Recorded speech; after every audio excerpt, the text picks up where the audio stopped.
Өкінбейм өткен күндерге, өткінші жауған жаңбырдай. Түңілмейм өткенге қарап,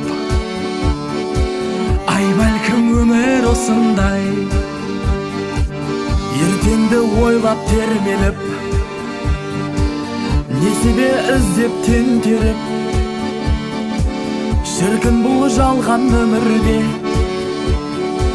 бақытты күндер келер деп.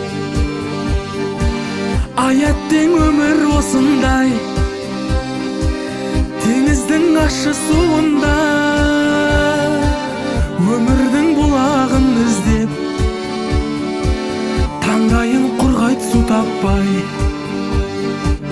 Ай мүмкін тағдыр өзгеріп,